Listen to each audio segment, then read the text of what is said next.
il y en a, ils ont une war room. Alors, je ne sais pas si vous en avez une chez vous. Alors, une chambre de guerre où là, vous entrez dans ce lieu, vous vous mettez à genoux, vous avez vos photos un peu partout, des personnes pour qui vous priez, et puis là vous entrez dans le combat. Alors, quand vous en êtes arrivé là, vous êtes comme un colonel de l'armée de l'Éternel. Donc, on a fait la dernière fois donc l'introduction. C'est le thème, c'est la leçon donc numéro 2, s'attacher. Non, c'est pas ça, ou c'est que j'en suis moi. Alors, oh là là, c'est à force de faire tourner la table. Les pages sont tournées aussi, non? Leçon 4. Waouh, on va vite là, hein, leçon 4 déjà. Hein. Leçon 4, dialoguer avec Dieu. Alors c'est ce qu'on a fait ce soir. Et moi j'aime dialoguer avec Dieu. Ah ouais, ça c'est quelque chose. J'ai toujours aimé les réunions de prière. C'est bizarre, hein, mais quand je vois certains qui négligent, quel dommage. Parce que c'est là où vraiment on est rempli, on est encouragé, on est fortifié. Ouais, moi je pense que je suis presque plus amoureux de la réunion de prière que du culte. Tellement la réunion de prière, ça fait tellement de bien, ça te dynamise. Waouh! Voilà, je n'ai pas trop touché la table. Hein. Enseignement concernant la prière. Voilà, on va lire pas mal de textes, enfin j'espère.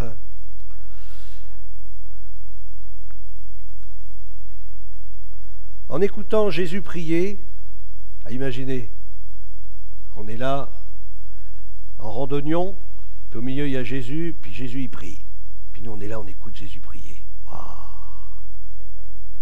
Waouh! On croirait qu'il me dirait, notre Père qui es aux cieux, que ton nom soit sanctifié, que ton règne vienne. Puis les autres sont à côté, ils écoutent, mais c'est quoi ça? Non. Alors bien qu'il a donné des directives concernant la prière, comment il fallait s'adresser à Dieu, etc., Jésus était vraiment un homme de prière, un homme d'intercession. Et ça c'est formidable lorsqu'on a des gens comme ça dans l'église qui se tiennent.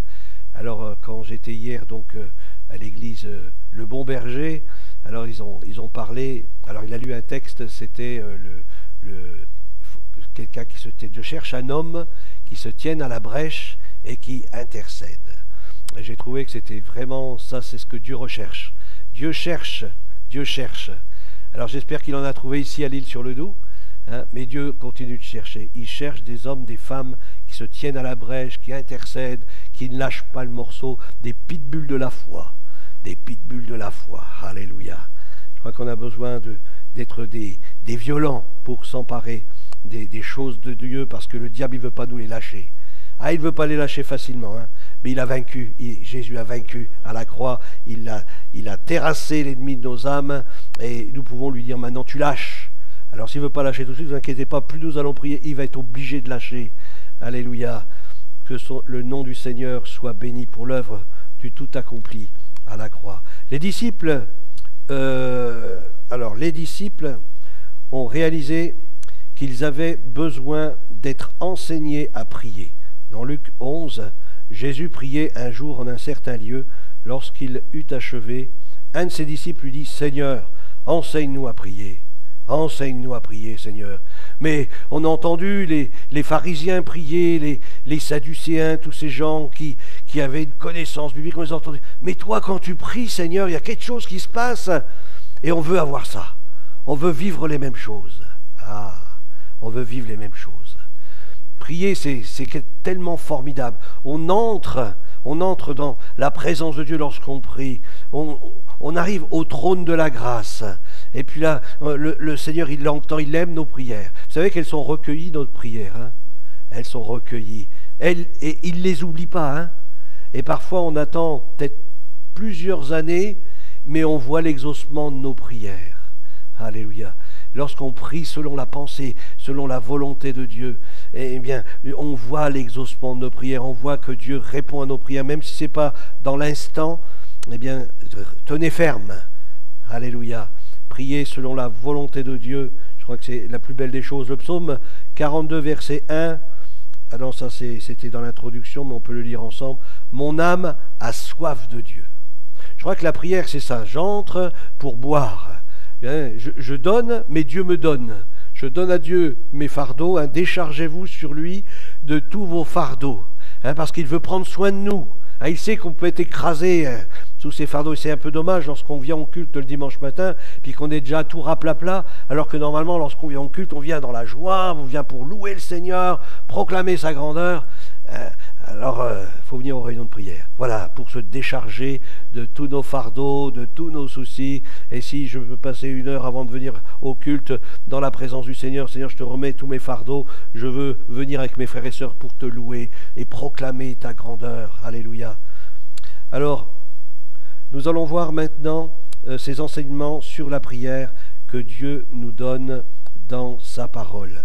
Il est évident que leur mise en pratique prendra un certain temps, mais si vous commencez dès maintenant, les minutes et les heures... Alors, je ne sais pas, au début que je suis converti, j'avais vu, je ne sais pas si vous les avez vus aussi, hein, une vidéo de Yonggi Cho, le parcours de prière. Ça vous dit quelque chose? Je vois qu'il y en a que ça ne dit rien du tout, là. Je suis si vieux que ça.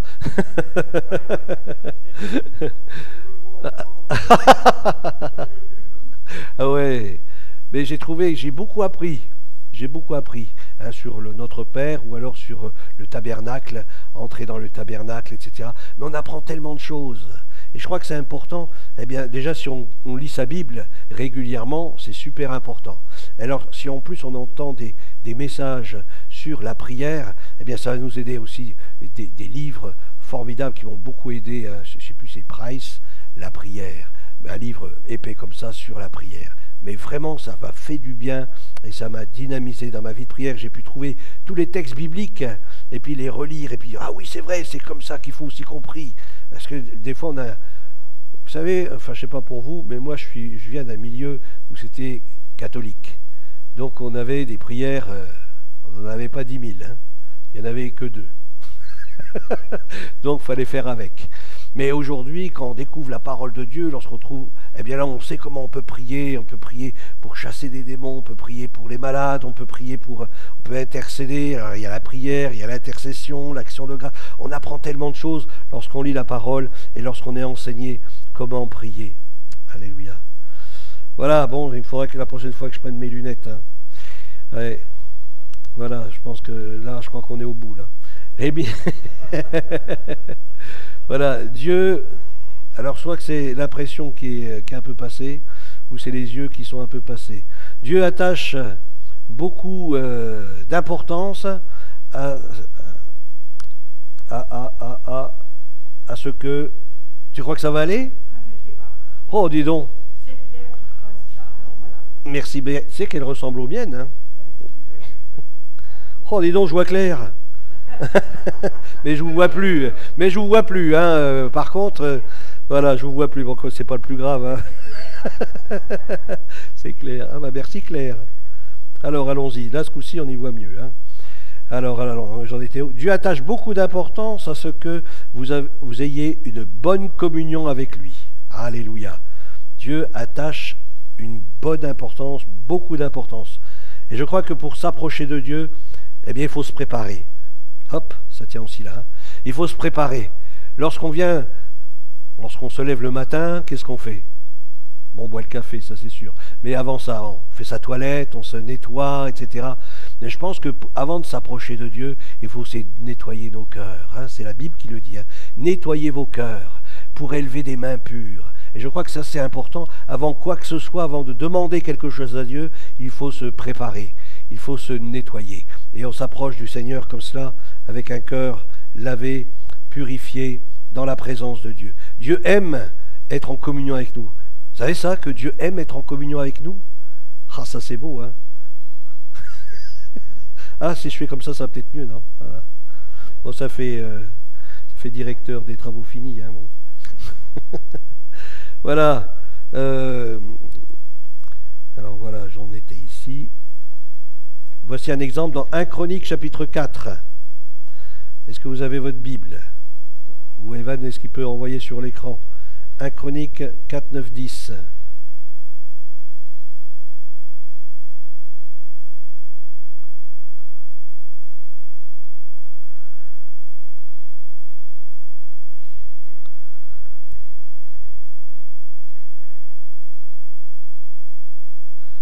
Vous l'avez? 4, versets 9 et 10.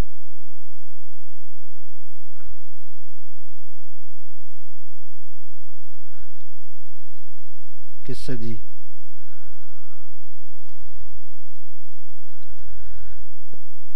Jabetz, c'est ça?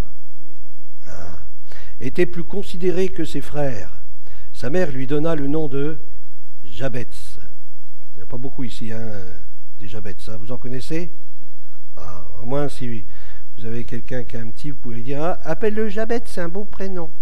Je ne sais pas s'il sera accepté, mais...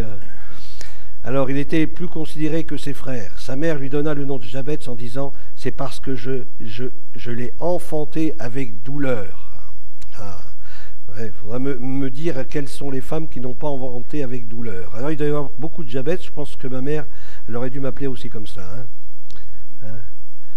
Jabetz invoqua le Dieu d'Israël en disant « Si tu me bénis et que tu étendes mes limites, si ta main est avec moi, et si tu me préserves du malheur, en sorte que je ne sois pas dans la souffrance, et Dieu accorda ce qu'il avait demandé. » Waouh!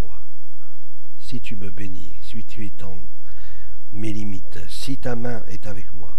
Est-ce que vous avez déjà fait des promesses à Dieu?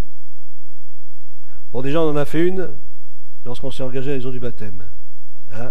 Je te suivrai, voilà, dans les bons comme dans les mauvais jours. Hein? C'est un mariage, le baptême, hein? Je suis uni à Christ, hein, ça c'est important. Et donc j'ai fait des vœux avec le Seigneur. Mais parfois on fait des vœux à Dieu. Seigneur, tu vois, si ceci, si cela, eh bien moi on fait un petit peu, pas du troc, mais on essaye de faire en sorte pour que ça marche, quoi. Hein. On dit à Dieu, bon, j'irai témoigner, etc. Faites attention quand vous faites des vœux à Dieu parce que vaut mieux pas en faire. Hein, c'est ce que dit la Bible, hein, que de ne pas honorer le vœu que nous avons fait. Et vous savez, dans la Bible, il y a quelqu'un qui a fait un vœu comme ça, et puis ça s'est mal passé. Il était obligé de tuer sa propre fille. Hein? Alors, vaut mieux, voilà, si on fait un vœu à Dieu, vaut mieux être sûr qu'on va l'honorer.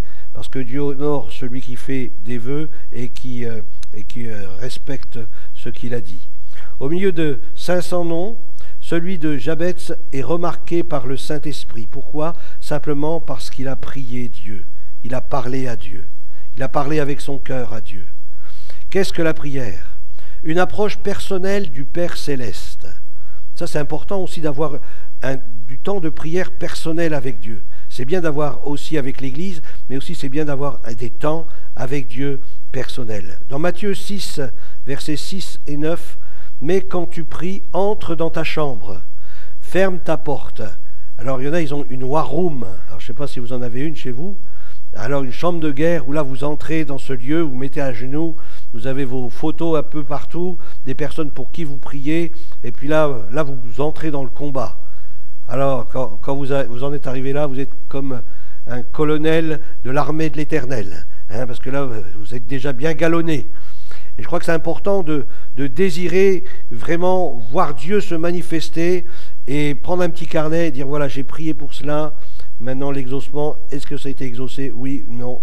Mais à chaque fois, notez ce que vous demandez au Seigneur. Et puis, lorsque c'est réalisé, bien mettez une coche. Et après, vous direz, compte les bienfaits de Dieu. Et tu verras, en adorant, combien le nombre en est grand. Alléluia. Et je crois que c'est important de prendre du temps dans la prière. Vous savez, quand j'habitais dans les blocs, c'est bon, j'ai aussi habité dans des blocs en tant que chrétien, hein, on peut être chrétien puis habiter dans des blocs. Hein. Et puis là, j'avais un endroit, c'était un genre de cagibi, mais ça faisait 2 mètres sur 1,50 m. Et là, j'avais un bureau et j'avais un tapis que je me mettais par terre à genoux, et puis là, je priais. Et c'était des temps forts que je vivais là. Alors parfois même, j'éteignais la lumière, comme dans le temple, là, il faisait tout noir, et puis là, je priais le Seigneur.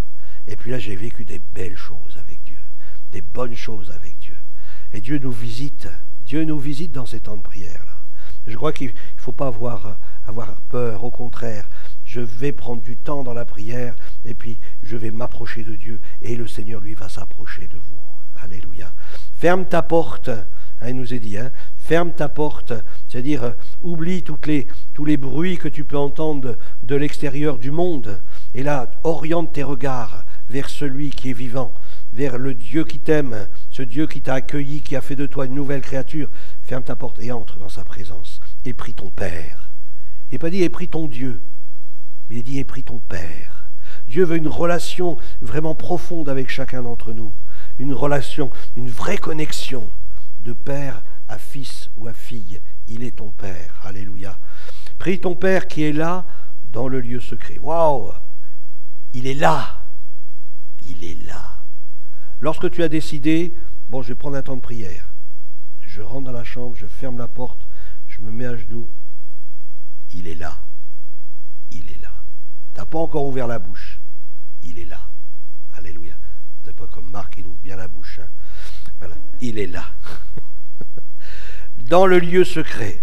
Voici donc comment vous devez prier. Notre Père qui es aux cieux. C'est un moment d'intimité avec Dieu, à l'écart des bruits terrestres. Matthieu 14, verset 28, quand il eut renvoyé la foule, il monta sur la montagne. Jésus monta sur la montagne pour prier à l'écart. Pour prier à l'écart. C'est important des temps de calme. Il y en a, ils vont dans les bois, et j'ai lu des biographies d'hommes de réveil où ils allaient dans la forêt, où ils se mettaient à genoux sur un tronc d'arbre, et puis là, ils passaient du temps à louer Dieu, à prier Dieu. Formidable. Moi, j'ai un peu du mal parce que j'aime pas trop les fourmis, les araignées et tout ça, mais j'aimerais bien faire ça aussi. Hein. Mais prenez du temps. Renvoyez la foule. Je crois qu'il y a un temps pour tout. Il y a un temps pour le travail. Il y a un temps aussi pour être avec l'épouse, pour prier avec mon épouse, hein, ou avec mon mari, mais aussi un temps où je prie seul.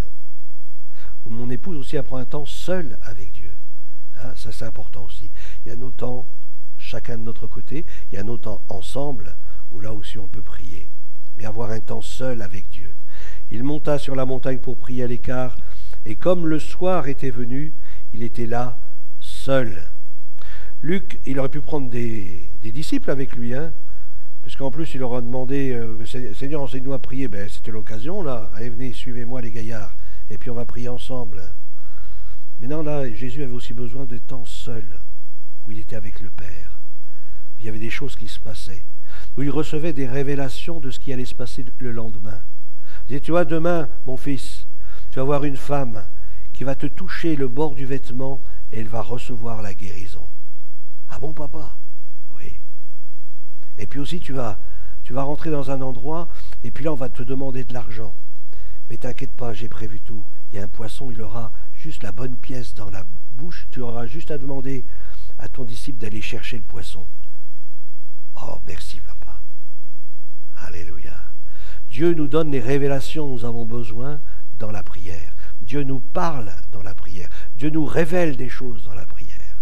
Beaucoup ont reçu des révélations de ce qui allait se passer dans les jours qui arrivaient, où ils allaient rencontrer telle ou telle personne, où pendant la réunion, une personne va entrer, elle est habillée tout en rouge, avec un chapeau blanc. Cette personne-là, j'ai une parole pour elle. Et ça, la personne, le chrétien ou la chrétienne le reçoit peut-être la veille dans la prière. Dieu donne des révélations. Et je crois que c'est important de retrouver un peuple, le peuple de Dieu, qui reçoit des révélations du Père. On a besoin de révélations. Faute de révélations, le peuple devient religieux. On a besoin de révélations. On a besoin de recevoir ce contact avec Dieu, ces révélations. Vous savez, comme je disais tout à l'heure à Marc, lorsque j'ai été au Bon Berger hier soir, le frère dans la prière, il me dit, écoute, j'ai une vision, tu me dis ce que tu en penses, je vois un chapiteau à l'île sur le Doubs. Ah, je vais, tu vois bien, si c'est prévu de l'acheter, on a vu ça avec un Argentin, c'est lui qui va prêcher. Ce chapiteau, il sera devant le temple. Waouh! Dieu nous révèle les choses. Dieu confirme les choses. Et on a besoin de cela. On a besoin de savoir, je marche avec Dieu. Je marche avec lui. J'ai besoin de marcher avec une pleine assurance. Je ne vais pas comme battant l'air, hein, mais je sais où je vais. Je sais quelle direction je prends. Dans Luc chapitre 5, verset 16, et on va arrêter. On va encore dire 2 versets, puis on va arrêter là. Luc 5, verset 16.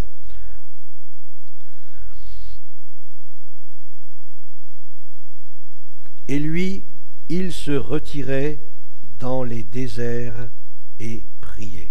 Vous avez déjà été dans des déserts, non? Dans des lieux déserts, oui, mais dans des déserts, pas trop. Hein.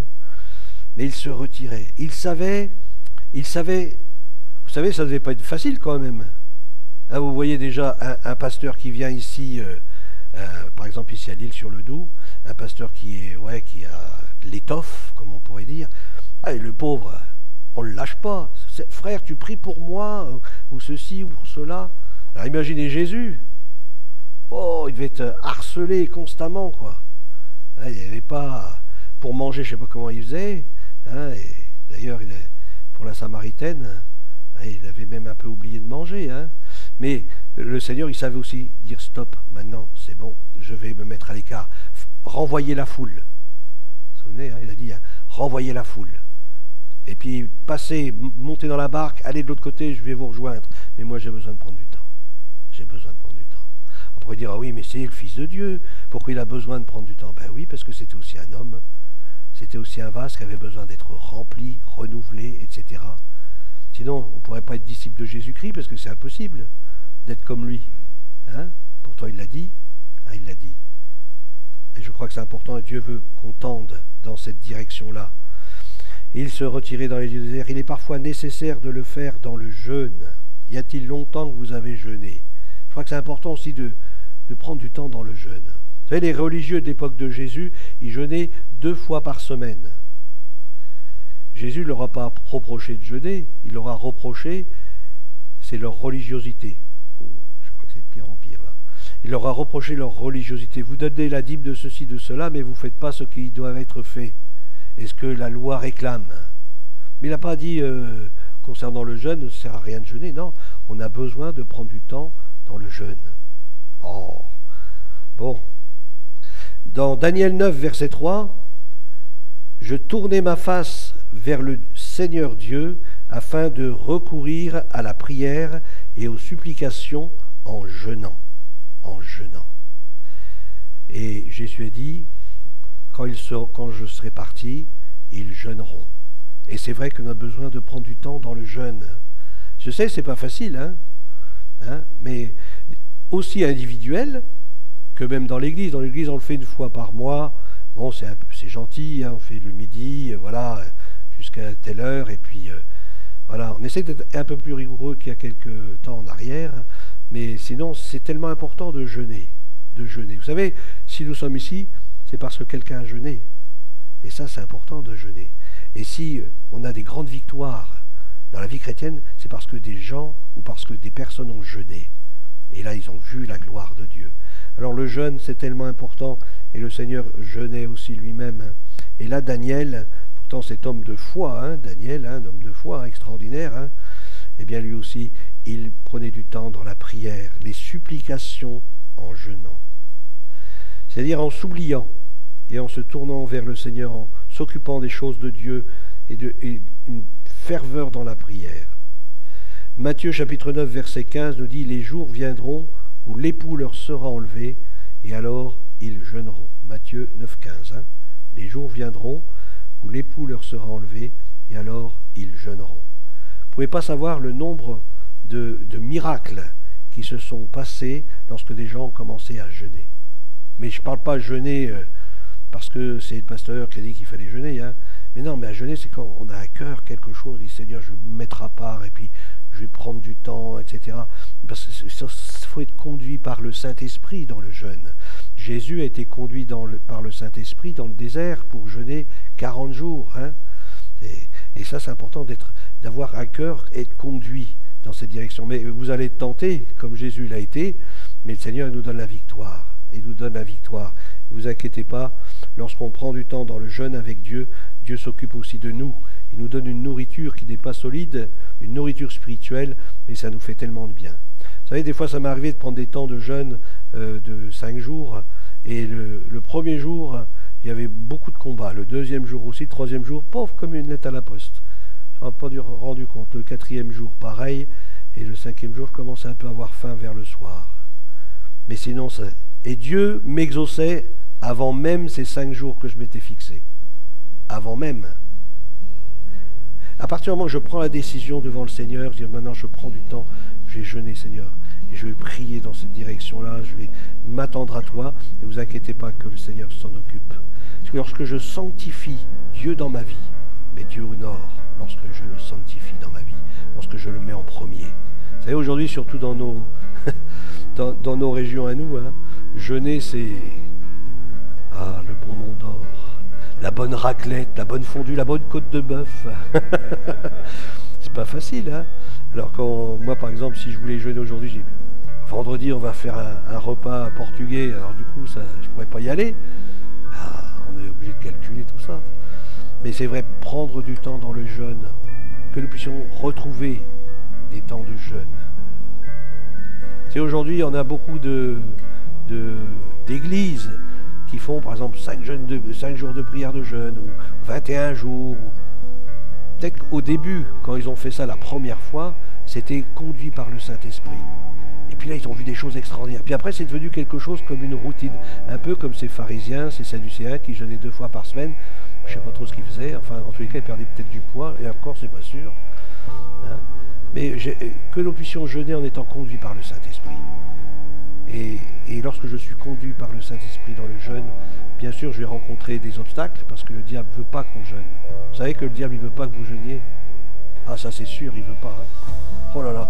Et d'un seul coup, vous allez sentir des odeurs. C'est pas possible. Je ne sentais pas ces odeurs-là avant, puis là, je sens cette odeur-là. Arrière de moi, Satan. Mais dès que vous allez commencer à prendre la décision de jeûner, c'est sûr qu'au début, vous allez avoir des combats. Mais dès que vous allez remporter ces combats-là, vous allez voir le jeûne, c'est combien c'est facile. Lorsque je prends du temps avec Dieu. Là, on peut jeûner de différentes manières, on verra ça plus tard. Mais prenez du temps dans la prière. Et si vous oubliez de manger, c'est pas grave. Vous mangerez plus tard. Alléluia. Seigneur, merci pour ta parole qui est la vérité. Merci parce que tu nous enseignes à vivre pieusement en Jésus-Christ. Et tu dis que celui qui vivra pieusement en Jésus-Christ sera persécuté. Seigneur, c'est vrai que parfois, les chrétiens ont été taxés d'extrémistes, de jusqu'au boutisme. Mais Seigneur, peu importe. Nous, ce que nous voulons, c'est obéir. C'est marcher dans tes voies. C'est être fidèle. Seigneur, aide-nous à demeurer ferme dans les choses que nous avons reçues, reconnues, Seigneur. Être attachés à ta parole de tout notre cœur, Seigneur. Garde-nous de nous laisser séduire par des fables, par des conseils humains. Mais nous voulons avoir le conseil du Saint-Esprit, le conseil de ta parole. Seigneur, nous te bénissons de ce que tu nous donnes de pouvoir marcher avec une pleine assurance dans les œuvres que tu as préparées d'avance pour chacun d'entre nous. Merci de bénir encore l'Église et de la faire prospérer dans le nom de Jésus-Christ. Amen. Amen. Voilà, une bonne nuit.